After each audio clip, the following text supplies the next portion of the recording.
মৰমৰ উচ্চ মাধ্যমিক আৰু নিম্ন মাধ্যমিক স্তৰৰ ছাত্ৰ ছাত্ৰীসকল, তোমালোকক মোৰ ইউটিউব চেনেল টপ ৰিয়েললৈ স্বাগতম জনাইছোঁ।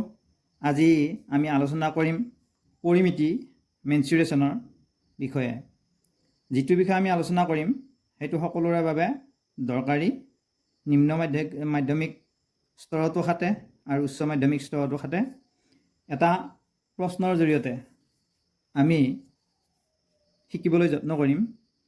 এইটো হৈছে পৰিমিতি। ট্ৰেপিজিয়ামৰ ক্ষেত্ৰত আমি গণনা কৰিম। কেনেকৈ ট্ৰেপিজিয়ামৰ কালি উলিয়াব লাগে তাকে আমি আলোচনা কৰিম।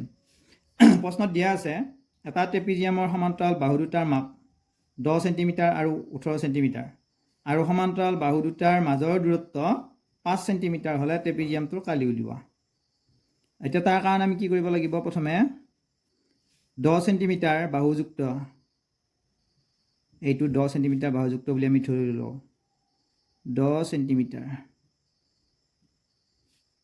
আৰু এটা হ'ল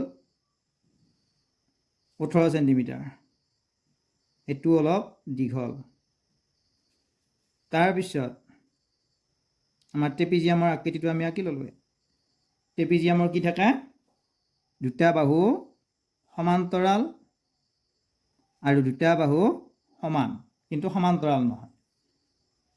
এতিয়া এইটো এটা এ বি চি ডি এটা ট্ৰেপিজিয়াম। এ বি বাহুৰ মাপ হ'ল 10 চেণ্টিমিটাৰ আৰু চি ডি বাহুৰ মাপ বা জোখ হ'ল 18 চেণ্টিমিটাৰ। এতিয়া আমি ধৰি ল'ব পাৰোঁ, দিয়া আছে, সেইখিনি লিখি ল'ব পাৰা। দিয়া আছে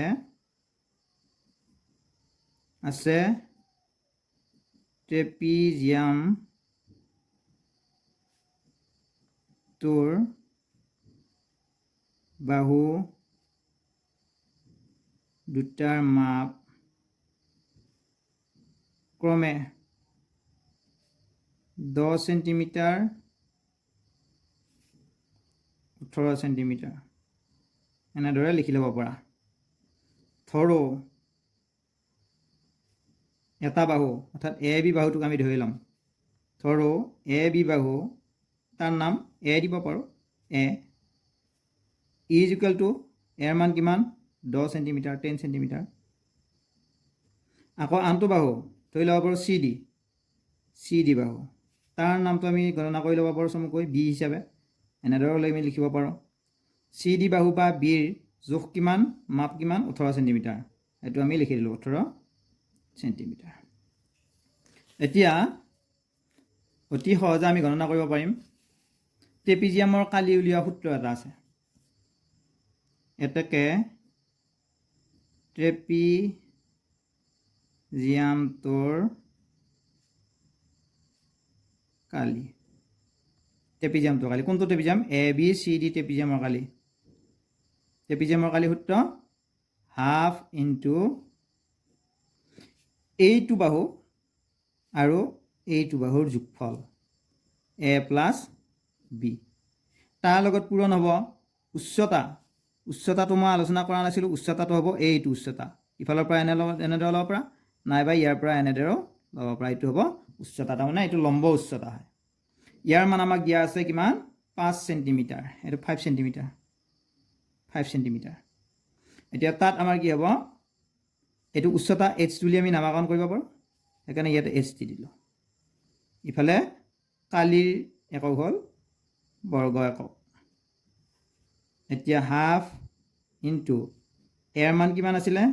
10 চেণ্টিমিটাৰ। 10 প্লাছ বিৰ মান আছিলে 18 চেণ্টিমিটাৰ ইনটু এইচৰ মান কিমান দিয়া আছে? এইটো এইচৰ মান দিয়া আছে 5 চেণ্টিমিটাৰ বৰ্গ। এককৰ ঠাইত লিখিম আমি, গোটেইকেইটাত চেণ্টিমিটাৰ আছে, চেণ্টিমিটাৰ লিখিম। হাফ ইনটু 18 10 কিমান হ'ব? 28 পূৰণ 5 বৰ্গ চেণ্টিমিটাৰ। 2 দি 2 14 গুণ 28 কাটি দিয়া। তাৰপিছত 5 14 গুণ 70 বৰ্গ চেণ্টিমিটাৰ বৰ্গ চেণ্টিমিটাৰ। এনেদৰে আমি কি কৰিব পাৰোঁ?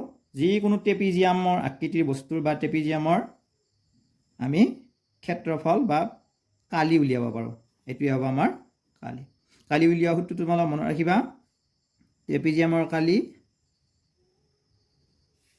হৈছে আমাৰ